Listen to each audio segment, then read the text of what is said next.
Good afternoon. The Caribbean Carnival Grand Parade is set to take over the lakeshore tomorrow. It's the culmination of carnival festivities, and Toronto police are expected to be out and about to keep people safe.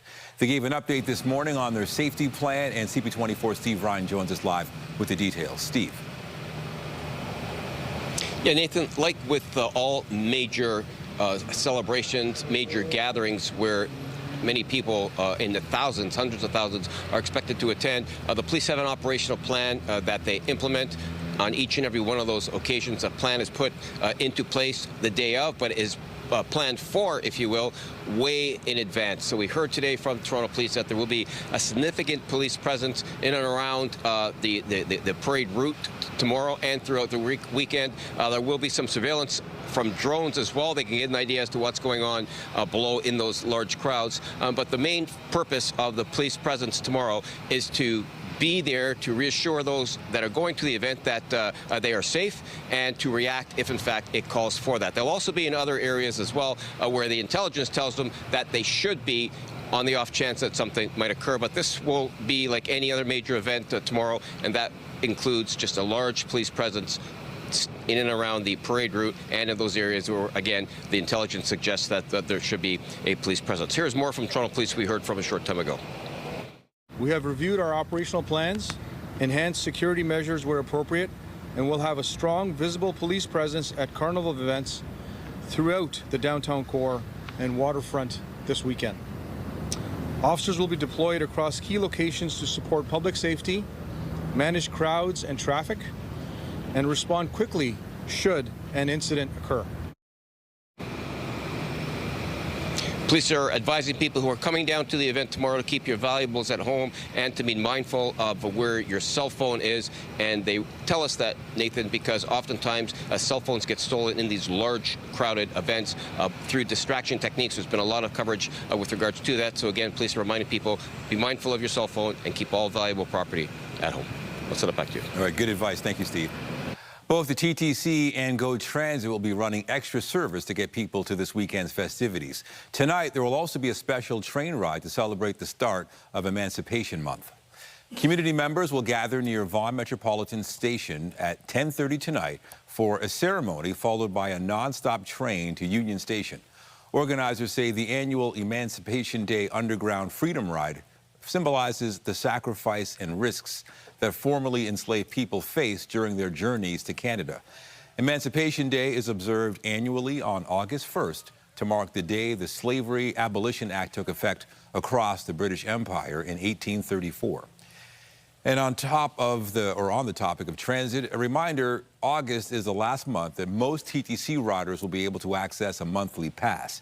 As of September 1st, frequent riders will be charged a maximum of 47 fares per calendar month on the same payment period. After that, they can tap in for free for the rest of the month, and riders will still have to tap into the system. The transit agency says adult 12-month pass subscribers and post-secondary monthly pass holders should keep using those passes as they provide the best value. Still to come, continued concerns about a possible WestJet flight attendant strike. We'll have the latest on the negotiations and preparations for possible job action when we come back. A woman was taken to hospital following an overnight shooting in Scarborough. Police were called to a parking lot near Morningside in Lawrence just after 3 in the morning. They found the woman suffering from a gunshot wound, and she was taken to hospital with minor injuries. Police have not provided any information about possible suspects. And a man in his 50s has been taken to hospital following a motorcycle crash in Roncesvalles. Now, this happened just after 2:30 near Roncesvalles and the Queensway. The man was taken to a trauma center with serious injuries. The cause of the crash is still under investigation. And charges have been laid in connection with a crash 2 weeks ago caught on dash cam footage. Dash cam video taken on Highway 2A near Meadowvale shows a Lamborghini being followed by a Mercedes. The Mercedes eventually crashes into a pickup truck.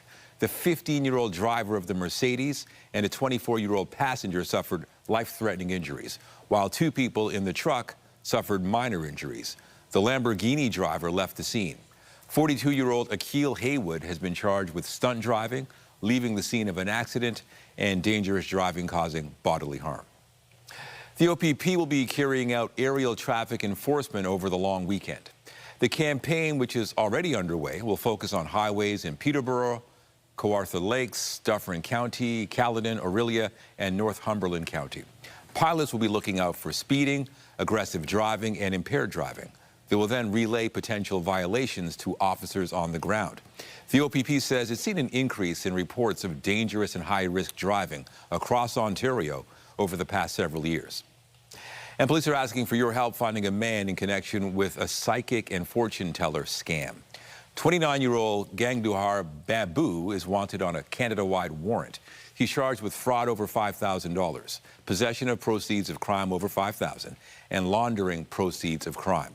He's accused of adopting the persona of a psychic, fortune teller, and spiritual healer known as Babu, and convinced the victim that they and their family would be killed or seriously injured unless they continue to give him money for spiritual protection. Police believe there may be more victims and are urging anybody with information to come forward. A new poll from Forum Research indicates the arrival of a new high-profile candidate in Toronto's mayoral race has shifted support for the two frontrunners. Former Conservative Cabinet Minister Chris Alexander registered to run for mayor on Wednesday. That same day, Forum asked a random sample of Torontonians who they would vote for. Alexander received 11% support. Meanwhile, Olivia Chow received 47%, down from 48%. If Alexander was not an option, Brad Bradford got 32% support, down from 35%. Bradford's not really been prosecuting the case against Chow. His numbers have been pretty flat for a long period of time. You know, he got a bump when Tory was out for sure, and he got that kind of bump when other people are out. But he hasn't really grown his own base. And like I said, it tells me that he hasn't really taken the argument to Chow. And Chow has a massive record. She's been in politics for 41 years. Who has that kind of political baggage? Almost nobody. But he has not been effective in prosecuting the case against her.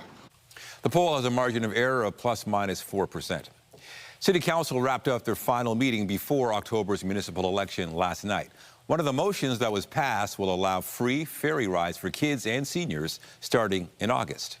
CTV's Beth McDonnell joins us live with more. Beth. Nathan, yes, this motion was done by Mayor Olivia Chow and City Councillor Asma Malik, and the motion was to make ferry rides free in the month of August for ferries and children. And I've been speaking with people at the ferry terminal today, and so far people love the idea. That means rides will be available for seniors 65 and up and anyone 19 years or younger for the entire month of August. Chow says it's a thank you to the people of Toronto for making their voices heard over the expansion of Billy Bishop Airport. 87,000 residents weighed in on the federal government survey about the waterfront, which led to an announcement it wouldn't pursue a bigger airport to make the ferry rides free and possible. $940,000 will be made available to cover the costs. Chow's office says money designated for ferry improvements will be moved to the free ferry rides. And to ensure there is money for ferry improvements, money is being used from something called Section 37, and this is coming from Asma Malik's ward. The funds, they come from real estate developments. I think it's a great idea. I just wish I knew about it earlier because we decided to come today and then I heard about it this morning. So unfortunately bad timing for us, but great for everyone else who wants to come out in August. Nice that everybody gets a chance to go to the island. It's not easy to get here for everybody, so it's nice for everybody to be able to enjoy the nice weather. I have a little one. She is 10 months old, so it is definitely difficult and challenging in these times. So why not let everyone go to the islands for free? Great idea, yeah. I love Canada. Very good, Palan, very good. We love any investment in being outdoors. It's really very good idea because I have kids and I have 65 plus seniors. So we like this place and definitely we'll go again for free rides. As you can see, Nathan, it's a gorgeous day. The ferries are out on the water. You can see one right now that is returning to the city. Right now, a ticket for a child or senior costs $6.15. Reporting live, I'm Beth McDonnell. Nathan, back to you. All right. Thank you, Beth. Meanwhile, City Council has also approved plans for a pedestrian priority phase at Yonge and Eglinton. Once it's implemented next year, people will be able to cross in any direction during that time, as they would near Yonge, where Yonge meets both Bloor and Dundas. The plan would also see signals adjusted in the area to help keep traffic moving near the busy intersection. All right, we got more news in a moment, but first a look at the forecast. There's a live shot of the city by the water. It looks beautiful, and it really is a lovely start to the long weekend. The sun is shining, the skies are clear. Let's bring in Lindsay Morrison with a look at the current conditions, and it's not going to be like this the entire weekend, but a good start. Yes, we must enjoy this while we have it, Nathan. Happy Friday of the long weekend. There's always a good vibe out there on a day like this, and it helps that the weather is so pleasant. We've had a real nice stretch the last couple of days here, and we are currently enjoying 28 degrees. That feels more like 31. You might notice a bit of mugginess today and into the day tomorrow. Winds have switched direction. They're now coming out of the south, but they're fairly light. You're not going to find a whole lot of relief from the breeze out there.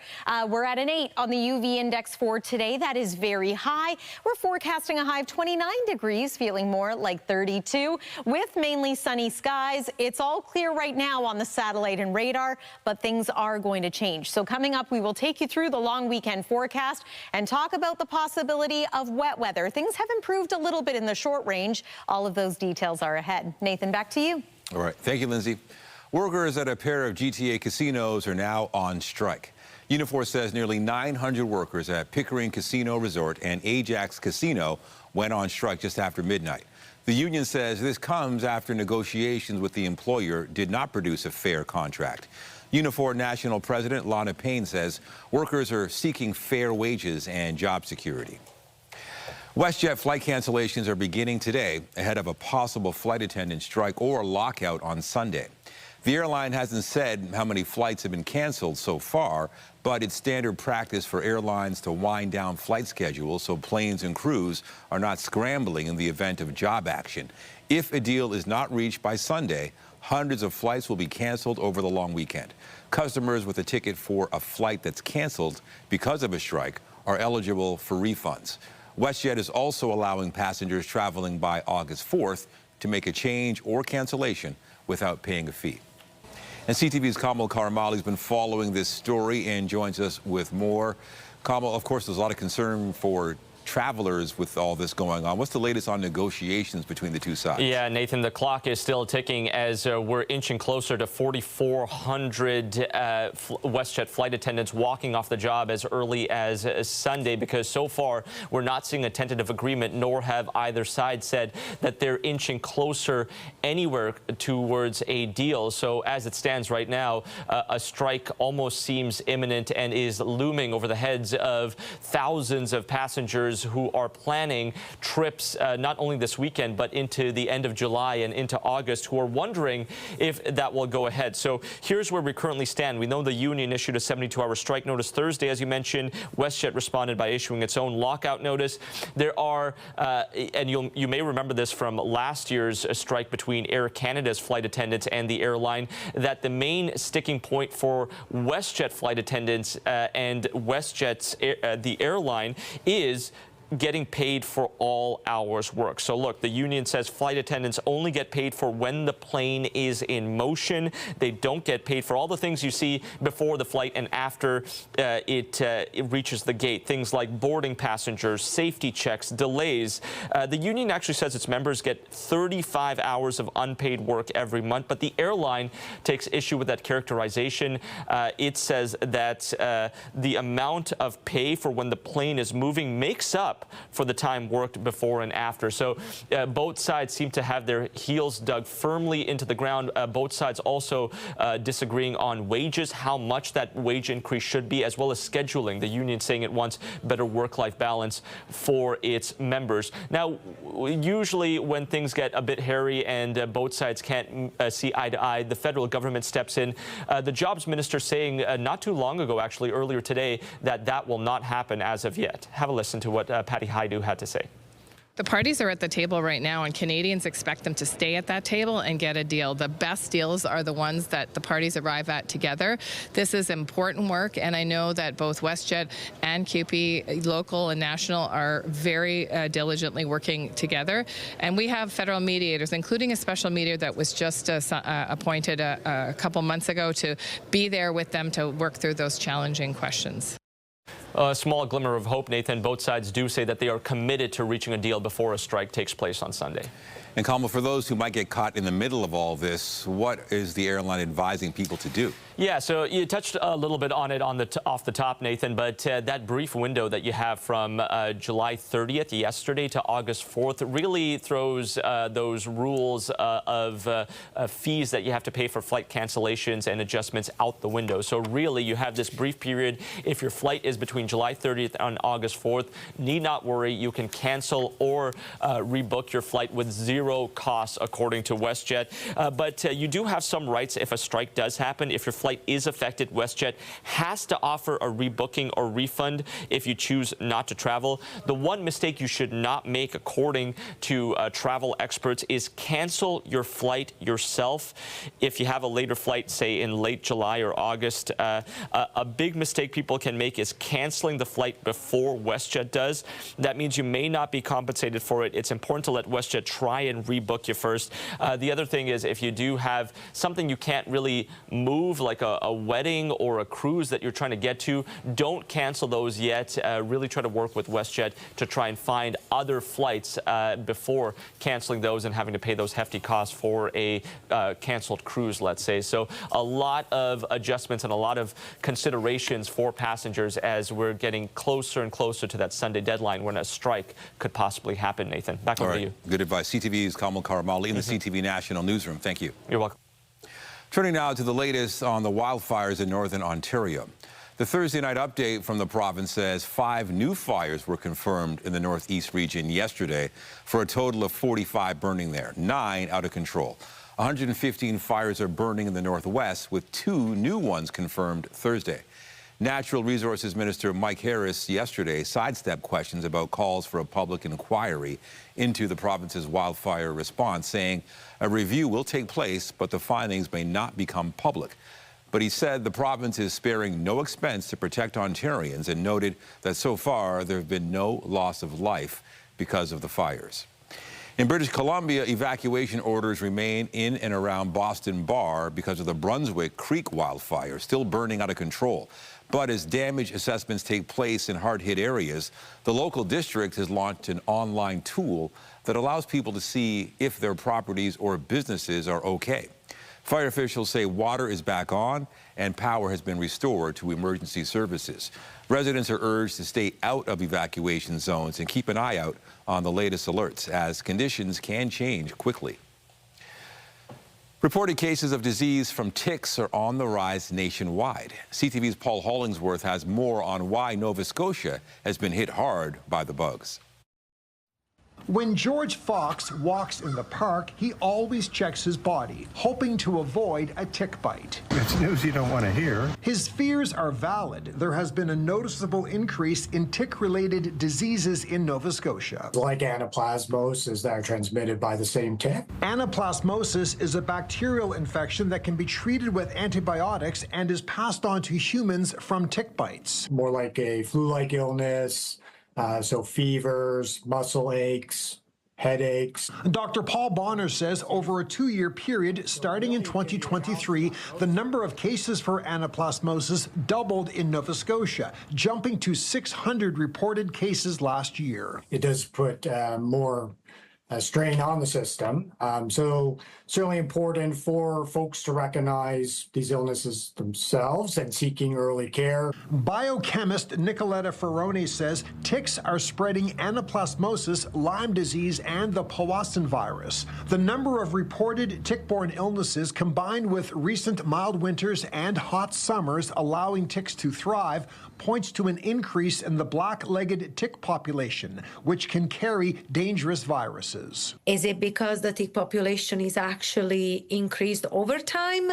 Yes, but it's also the more passive surveillance that we are seeing. So people that are actually looking for ticks, they're finding them, and then they're sending them for testing. Which allows experts to have a general idea about the rate of increase for the tick population in Nova Scotia. You can see that there is an exponential increase. Using Health Canada approved spray repellent and checking your body and pets for ticks is the best defense to avoid bites and possible illness. Paul Hollingsworth, CTV News, Halifax. Some developing news out of the Middle East. U.S. President Donald Trump says a deal is in place that could reshape the future of the Gaza Strip. Trump outlined details on social media, writing in part, "The Board of Peace reached a historic agreement for the complete disarmament of Hamas and all other armed groups in Gaza. This is a monumental step toward lasting peace and security."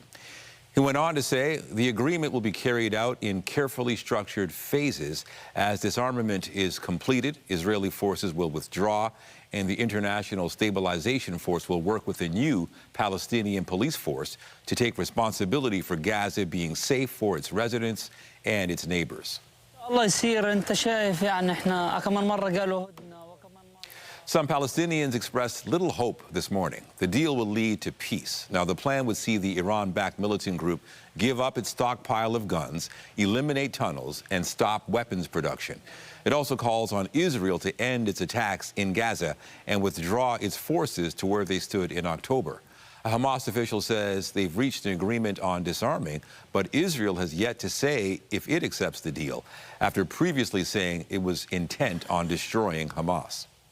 Hamas, with 20,000 fighters and the strongest single political presence in the Gaza Strip, will not simply evaporate under these conditions. What I think Donald Trump and the Board of Peace are hoping for is that this new expert panel of Palestinians, which has yet to step foot into Gaza, will somehow take over the vacuum. That remains to be seen. A Board of Peace official says the process could take more than 300 days. Well, Spain says it's partially reversing a rush of migrants into one of its territories on Africa's north coast that's prompted alarm from fellow European countries. This was the scene as migrants crossed the border between Morocco and the Spanish enclave of Ceuta. Spain's government said around 50,000 people had crossed the border since Thursday morning, with local officials putting the number closer to 60,000. The Interior Ministry now say more than 37,000 have since headed back, and at least 57 bodies had been recovered in the areas where mass crossings took place. France said it would increase checks on its border with Spain, and Italy threatened to suspend Spain from the EU's open border agreement. European national soccer teams are threatening to boycott the next World Cup if FIFA goes ahead with a plan to sell stakes in the tournament to private investors. FIFA President Gianni Infantino wants to create a $20 billion spin-off company to run the World Cup, with minority ownership stakes up for sale. A senior advisor to Infantino resigned in protest. UEFA European Soccer's governing body held an emergency meeting yesterday where members voted to boycott FIFA competitions if the plan goes through. In a statement, the group said some things are simply too important to sell. Meanwhile, CONCACAF, which includes Canada, has also rejected the plan from FIFA. However, the group has stopped short of calling for a boycott. Well, can you believe it is the final day of July? Where did the month go? You'll recall that it was a hot one at times. Here's a look back.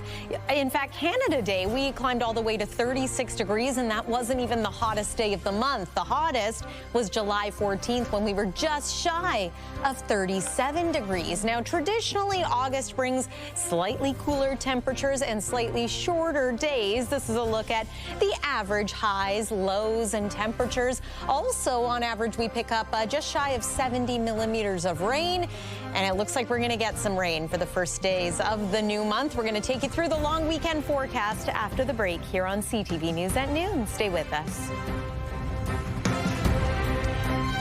When you see it happen, send it to CTV News. Text 10400. from your screen to ours. Text 10400. Let's talk about the forecast. It is Friday, and just a great start to the long weekend. It's just looking good out there, and I know many people have got plans this weekend, hoping that the weather cooperates. Yeah, and I'm hoping many people decided to take this Friday off, perhaps, because it's one of the better looking weather days of the long weekend. I'm somewhat sorry to say, although there has been some improvement when it comes to tonight and tomorrow. If you're heading to the Grand Parade, the Toronto Caribbean Carnival now underway, it looks as though it could stay dry around the city of Toronto, but I don't expect it to stay dry the whole weekend. Weather is brought to you by the Presler Law Firm. Injury lawyers, you don't pay unless they win. Gorgeous sunshine this morning. What a nice start to a Friday, and not just a Friday, but the final Friday, the final day in July, and the Friday before a long weekend. And the August long weekend, in my opinion, always has some high expectation because it's right in the middle of summer. We're heading into August, which I like to call the Sunday of the summer. Still plenty of time to enjoy summer and nice weather conditions. We just might get a little interruption when it comes to the sunshine this weekend and might get a little more in the way of rainfall. But right now, satellite and radar looks all good, all dry. We should increase the cloudiness as we make our way into the evening hours, but it might stay dry this evening too. That right there is the weather maker for part of Saturday and certainly into the day on Sunday. So area of low pressure going to bring some rain to different parts of southern Ontario. Let me show you a little snapshot of about 7 p.m. tonight. So perhaps you can see some cloud cover has built in. Chance of isolated showers, not a sure thing here in Toronto. Could skirt on by pretty quickly. And then here's Saturday. All right, I'm going to pause it again as we make our way to about 1:30, 2 p.m. Isolated showers, but again, mainly north of Toronto. And then as we make our way into the second half of the afternoon, overnight into Sunday, this is when things are going to become noticeably more unsettled. So widespread periods of rain on and off throughout the day. Hopefully by about the dinner hour on Sunday, we're starting to dry out in many areas. We might struggle to see some sunshine that day. But on Monday, aside from a little leftover cloudiness, it should be a better day, a brighter one, and temperatures should start to climb a little bit too. Expect these numbers to change, but this should give you a general idea of which communities are expected to see some heavy rainfall through the weekend, especially again Saturday night and into the day on Sunday. All of the days are going to be a little muggy, and we're already feeling that humidity right now. It feels like 31 at Pearson Airport. It's feeling closer to 40 this hour in the Windsor area. That's normal. 29 degrees, expected to feel more like 32 later this afternoon. And then here is your evening at a glance. Again, a little more in the way of cloud compared to what we're seeing right now, but it is a warm night ahead, so we're going to remain at about 20 degrees for an overnight low, maybe 21 in Niagara Falls. And your Toronto Caribbean Carnival forecast for Saturday looks like this: 28 degrees, humidex 33. If you're getting out of town and heading maybe off to the cottage or a campground, yeah, plan on it being a little unsettled. Wet weather possible both Saturday and Sunday in those parts of the province. Here's your 7-day forecast for Toronto. Next week is looking pretty good, pretty dry, fair amount of sunshine, and temperatures creeping back up toward 30 degrees. That's the weather for now. Nathan, back to you. Thanks, Lindsay. The Blue Jays will try to make it 2 in a row when they begin a series with the St. Louis Cardinals tonight. And he dribbles it up the third baseline, and it's going to be a hit, and it's going to be a run. The team's coming off a 5-2 win over the Washington Nationals on Wednesday. Dylan Cease is set to start for the Jays tonight with first pitch against St. Louis set for 7:07 at Rogers Center. This is the team's final homestand before the August 3rd trade deadline, meaning it could be the last time fans are able to see some players in a Blue Jays uniform. Toronto FC has not won in 12 games, but they're hoping to change that when they take on New York City FC tonight. Breaking out some attacking moves, punched away by Johnson. The rebound is finally in. The team last won April 4th and has fallen to 12th place in Major League Soccer's Eastern Conference since then. Now, kickoff for tonight's game is set for 7:30 at New York's Yankees Stadium. The Tempo wrapped up a 2-game set with the league-leading Minnesota Lynx at Scotiabank Arena last night. Uskaida, a deep one off the glass. The bank at Scotiabank. The Tempo took a lead with a three-pointer at the end of the first quarter. However, the Lynx dominated after that, going on to win it 104-72. The Tempo will be back on the court Sunday when they hit the road to take on the Golden State Valkyries, hoping to snap a 4-game losing streak. Still to come, Anthropic has admitted its software hacked into 3 companies during product testing. We'll have those details when we come back.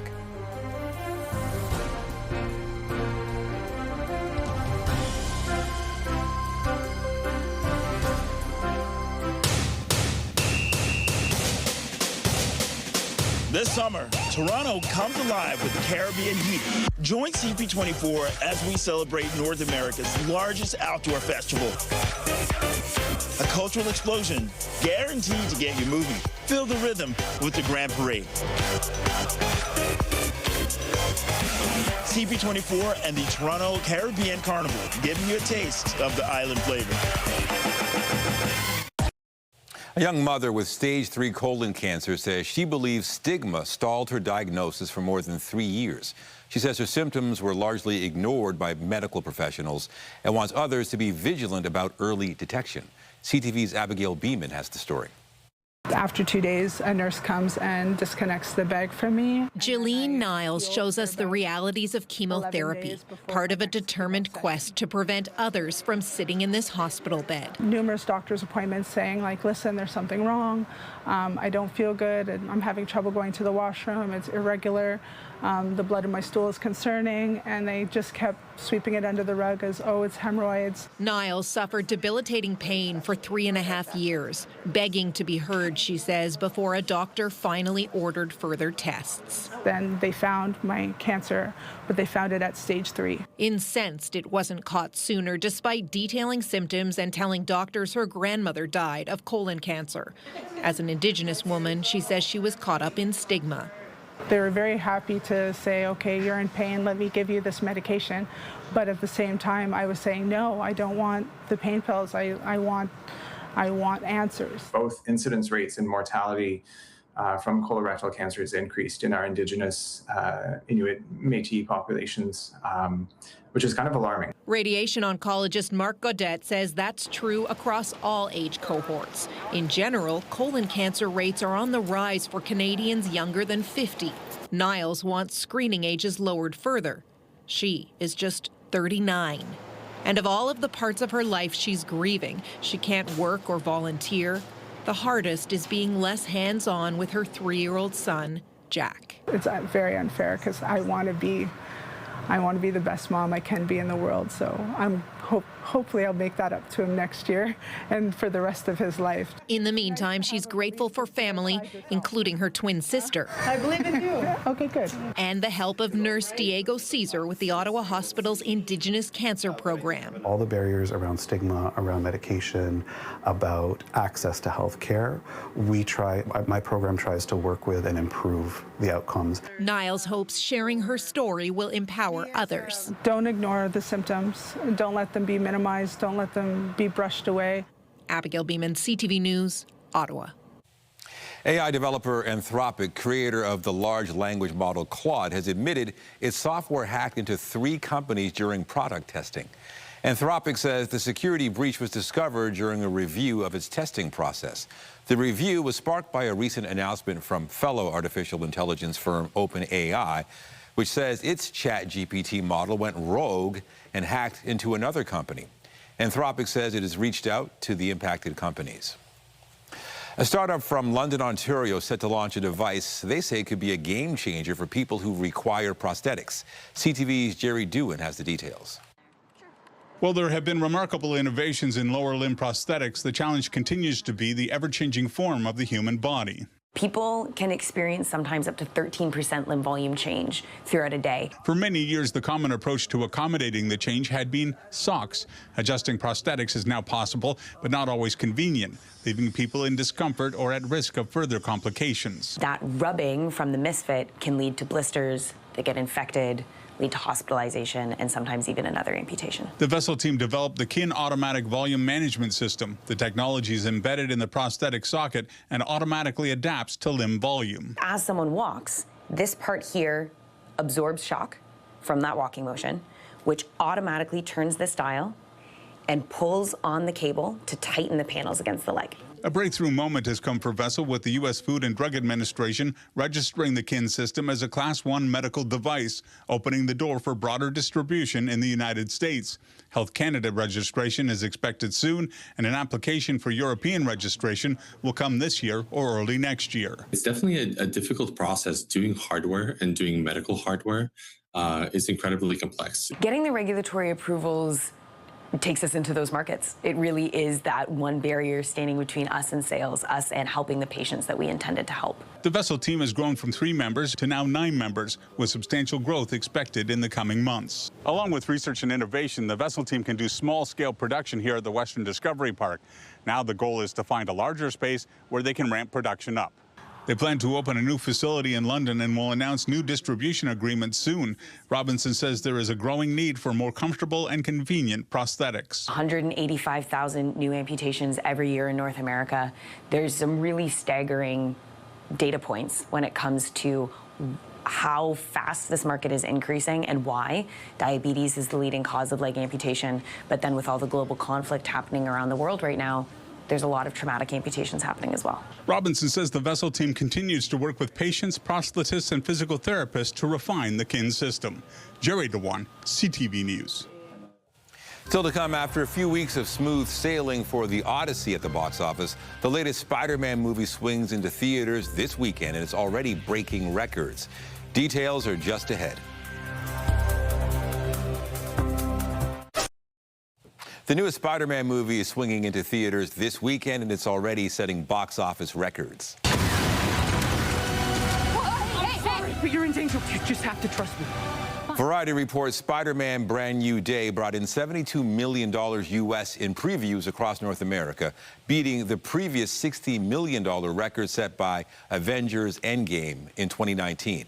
As for the full weekend, there's a wide range of expectations. Sony's forecasting $190 to $195 million in ticket sales, but some Hollywood insiders are predicting much higher numbers than that.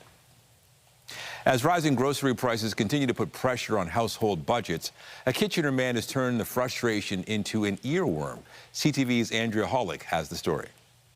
But every time I visit my local grocery store, every week the prices are up a little more. It's a feeling many shoppers know all too well. Sticker shock at the grocery store, part of the routine, as food prices continue to climb. I felt like, something needed to be done, so I wrote a song all about food inflation. I almost started crying when I saw the price of meat. Kevin Westfall is a Kitchener musician, known for his comedic, tongue-in-cheek tunes tackling real issues. There's so many people right now that need help, and I couldn't be silent. I had to write a song to try and help the people and just shed some light on what's going on. There's something funny going on at the grocery store. The food inflation blues comes from a conversation Westfall had with a store manager who blamed soaring costs on climate change, tariffs, and wage increases.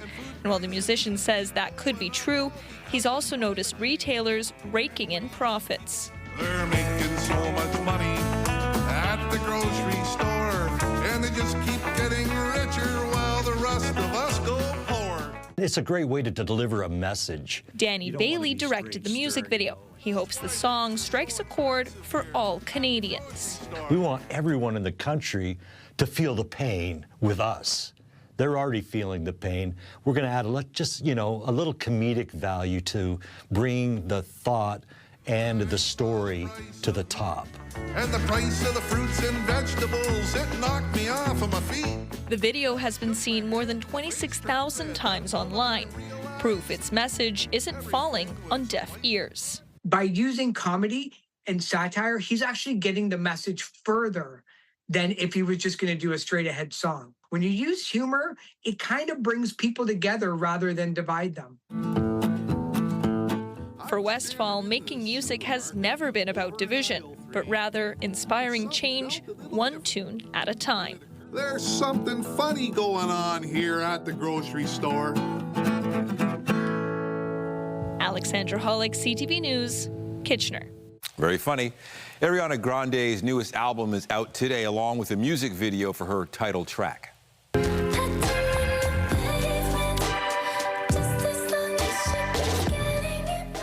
The video for Pedal features the Grammy winner as a performer, auditioning alongside other hopefuls looking to become a star. But she finds herself face to face with executives who echo some of the criticisms Grande herself has faced in real life. She eventually responds by attacking them with a chainsaw. Pedal is the second single off the album, following Hate That I Made You Love Me. Meanwhile, Ariana Grande is in Montreal as part of her Eternal Sunshine tour. As CTV's Olivia O'Malley reports, the singer is urging people to do more than just listen to her music. She wants them to get out and vote. Inside the Bell Centre, there is exclusive Ariana Grande merchandise available to future voters. If you pledge to vote in the Quebec election on October 5th, we will give you an exclusive Ariana Grande vote merch pin. Her fans, known as Arianators, get this limited edition pin if they promise to head to the polls. The campaign is a collaboration between the pop star and Apathy is Boring. The organization educates and encourages young people to engage in democracy. During Tuesday's concert, 300 people signed up. A bunch of people that we talked to on Tuesday, they didn't know there was an election coming up. They didn't know if they were registered or not. So we answered all of their questions so that they were ready to vote in October. A few blocks away on St. Catherine Street, the American singer has a pop-up store. Fans from around the world are lining up down the block to get in. Many say Grande is a role model. Her message is amazing, and she pushes a really good narrative for the young people to step into action and actually have their voices heard. The 33-year-old's foundation is highlighting local organizations at each stop on the Eternal Sunshine Tour. In Montreal, she's also working with a group that helps LGBTQ+ migrants and a women's health organization. I love that. I feel like celebrities should, encourage that stuff, because sometimes some celebrities won't dare to talk about those things. It's about making it cool to go and head to the polls. Political analyst Raphael Melançon says it's a great way to get young people to cast a ballot. In Quebec's last provincial election, the turnout rate for 18 to 34-year-olds lagged far behind older voters. They get their information differently. They don't watch the news on television, sadly for us, and they're not necessarily on the same platforms as other segments of the population. So we need to have strategies to go directly where they are. Apathy is Boring's booth will be set up in section 111, where they'll be giving voters the chance to say thank you next to Apathy. Quebec's provincial election is set for October 5th. Olivia O'Malley, CTV News. Coming up, rocking out for a good cause. We'll have more on an Ottawa heavy metal band who recently played a gig inside a hospital when we come back.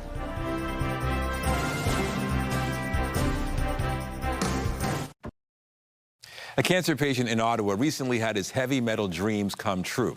He was unable to make it out to a show, so his hospital brought the band to him. CTV's Peter Sperling has the story. It's music you typically wouldn't hear in a hospital.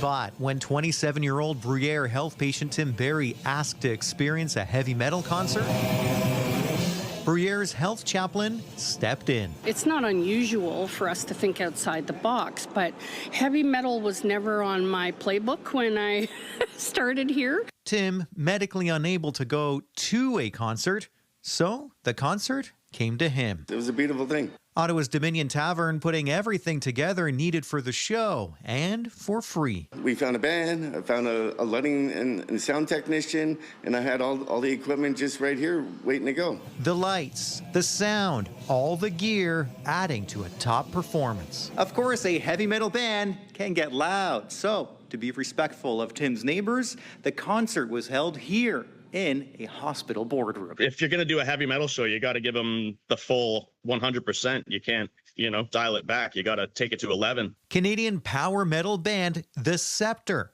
going all out. Instantly, I was honored, warmed my heart that they thought of us, and I told the guys right away, and everyone was immediately on board. Everyone putting together the full experience, even a custom-made ticket. We painted his nails black. He had his heavy metal t-shirt on. They rocked out for him. An emotional moment and show for many in the room. Yeah, a little bit. We were happy to have our sunglasses on. I had nurses coming up to me after and hugging me and tearing up and saying, I'm so glad Tim got to have this. And a memorable and unique experience for everyone involved. Tim was really blissed out by it, yeah. Peter Sperling, CTV News. I've never seen a story like that before. Wasn't that just incredible? What a great idea. And, you know, any music, even heavy metal, because I do listen a little to heavy metal. Yeah. Live, I do love it. Yeah, you listen to a little bit of everything. And you're right, that's a great story. A nice one for our Friday. And we've got some nice weather for our Friday, too. This is a great way to kick off a long weekend. We're going to begin by showing you the satellite and radar. And what I want to show you is that in addition to high pressure over southern Ontario, you can very clearly see that area of low pressure that's going to swing through and bring us some rain this weekend. But tonight, 20 degrees is the low, partly cloudy skies. Tomorrow, it could be mainly cloudy at times, but fingers crossed it's going to be dry for the Grand Parade at the Toronto Caribbean Carnival. There's the route and the temperatures. It's also going to be quite humid, feeling into the 30s once again.